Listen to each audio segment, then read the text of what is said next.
آج ہم اس سیریز کی آخری قسط میں داخل ہو رہے ہیں جہاں پچھلی تمام باتوں کا خلاصہ ایک جگہ جمع ہوگا۔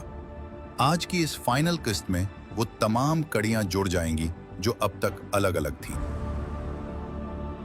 ایک منٹ، حرمین شریفین کی رکھوالی عرب سے پاکستان کو منتقل ہو گئی، یہ تو بہت ہی بڑا دعویٰ ہے۔ جی، یہ ایک غیر معمولی دعویٰ ہے اور مصنف اسے ایک ایسی حقیقت قرار دیتا ہے جو سمجھنے والوں کے لیے بالکل واضح ہے۔ اس ایک جملے سے وہ پاکستان کو عالم اسلام میں ایک بے مثال روحانی اور تصویراتی مرکزیت عطا کر دیتا ہے۔ اس کی کیا توجیہ پیش کی گئی ہے؟ کیا یہ کوئی سیاسی یا فوجی منتقلی کی بات ہو رہی ہے؟ تحریر میں اس کی تفصیل نہیں دی گئی، لیکن اسے ایک روحانی حقیقت کے طور پر پیش کیا گیا ہے۔ اور یہاں مصنف کی حکمت عملی دیکھیں، وہ پاکستان کے قومی تشخص کو براہ راست روحانی تقدیر سے جوڑ رہا ہے۔ یہ صرف سیاست یا تاریخ نہیں، یہ ایک الہامی مشن بن جاتا ہے۔ اور تحریر اس سے بھی آگے جاتی ہے نا؟ یہ صرف سرزمین کی بات نہیں کرتی۔ بالکل، یہ یہاں کے لوگوں اور قیادت کے بارے میں بھی مخصوص دعوے کرتی ہے۔ مصنف پاکستان کے عوام کو مخاطب کرتے ہوئے کہتا ہے کہ آپ تو نبی مکرم صلی اللہ علیہ وسلم کی منتخب قوم ہو۔ پھر اس سے بھی زیادہ مخصوص دعویٰ یہ کیا گیا ہے کہ موجودہ سپہ سالار خود ایک آل محمد صلی اللہ علیہ وسلم ہے۔ یعنی ملک، قوم اور قیادت تینوں کو ایک مقدس منصوبے کا حصہ قرار دیا گیا ہے۔ جی بالکل، اور حرمین شریفین کی رکھوالی کے اس اعزاز کو حسنین کریمین یعنی حضرت امام حسن اور حضرت امام حسین کی قربانیوں کا صلہ قرار دیا گیا ہے۔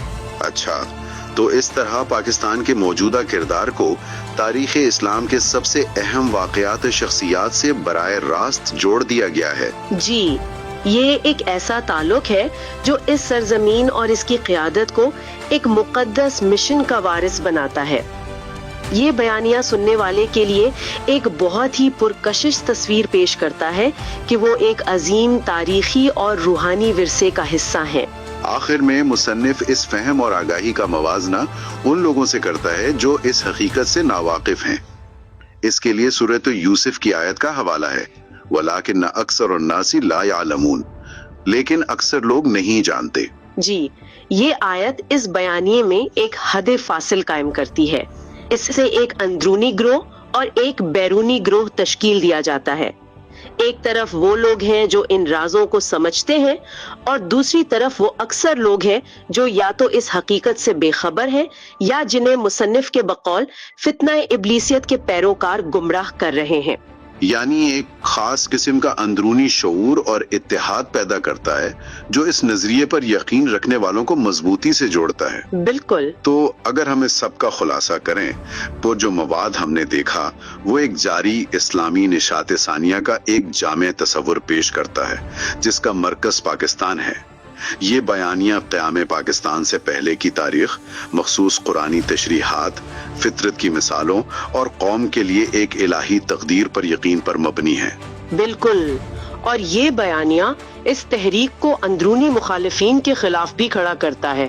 اس کا بنیادی پیغام ایک پہلے سے طے شدہ نتیجے پر غیر متزلزل ایمان ہے، ایک ایسا نتیجہ جو انسانی تنقید سے بالاتر سمجھا جاتا ہے کیونکہ اسے فطرت الہی کا حصہ قرار دیا گیا ہے۔